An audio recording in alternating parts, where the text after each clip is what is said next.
আসসালামু আলাইকুম। সবাই কেমন আছেন? আশা করি আল্লাহর রহমতে সকলেই ভালো আছেন। তো আমি আজকে আলু দিয়ে গরুর গোশতের ঝোল তরকারির রেসিপি নিয়ে আসলাম। সকলেই দেখেন আমার তরকারিটা কীভাবে আমি রান্না করলাম। দেখতে যতটা দেখতেই আমি খেতে অনেক। তো চলুন দেখিয়ে দিই কীভাবে আমি রান্না করলাম।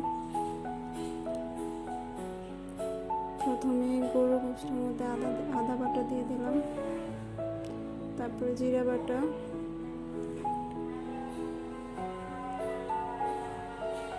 তারপরে জিরা বাটা দিয়ে দিলাম, তারপরে একটু রসুন বাটা দিয়ে দিলাম। আমি পরে আবার রসুন জিরা দিয়ে বাগার দিয়ে তারপর তরকারিটাতে দিব, তাই আমি এখন পরিমাণে জিরা রসুন পরিমাণে কম দিয়েছি। এখন লবণ, হলুদ, তেল, একটু সামান্য তেল দিয়ে ভালো করে মেখে কষিয়ে নেব।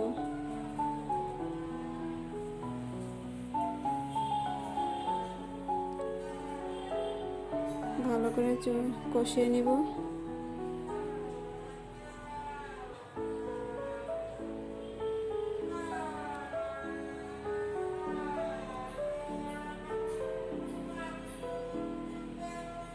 আমি এখন একটু পানি দিয়ে দেব।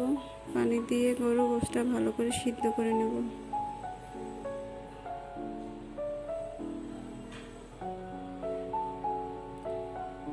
নেড়ে চেড়ে দিলাম।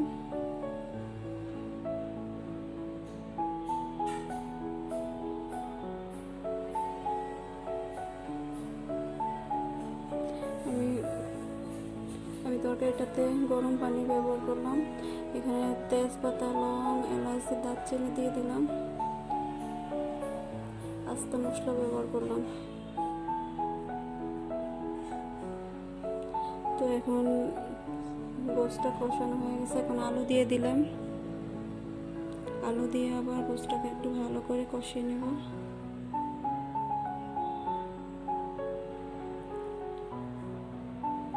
আলু দিয়ে ভালো করে গোশতটাকে কষিয়ে নেব আর একটু।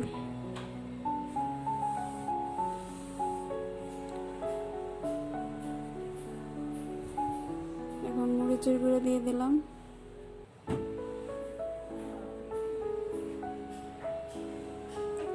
মরিচের গুঁড়ো দিয়ে ভালো করে কষিয়ে নেব আবার একটু।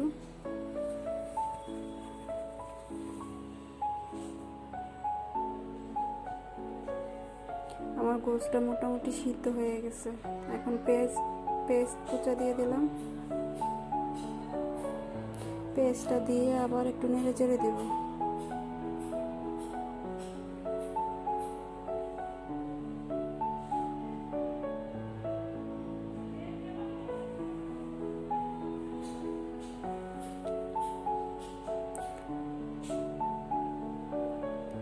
পেস্টটা দিয়ে ভালো করে নেড়ে চেড়ে একটু টমেটো দিয়ে দিলাম। একটু কাঁচা টমেটো কুচা দিয়ে দিলাম। দিয়ে ভালো করে আর একটু কষাবো।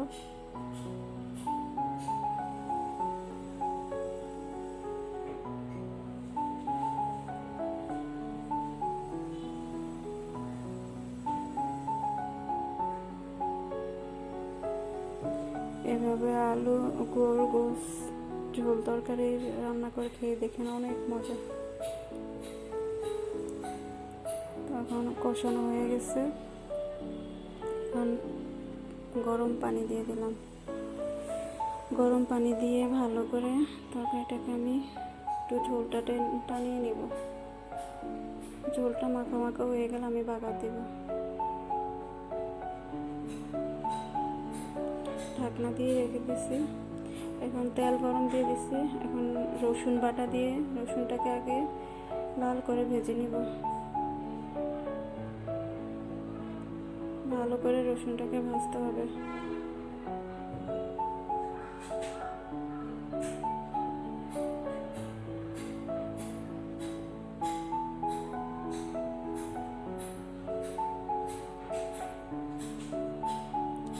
ভালো করে একদম লাল লাল করে রসুনটাকে ভাজতে হবে।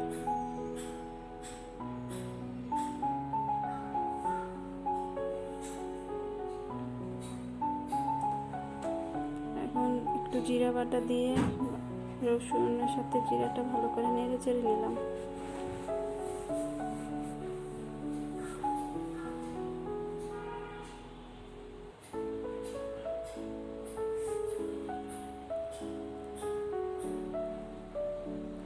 তো আমি বাগারটা দিয়ে দিলাম তরকারির মধ্যে।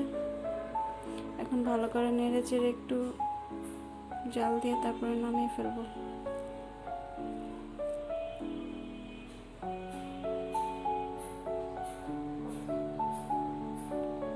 আমার তরকারিটা মোটামুটি হয়ে গেছে।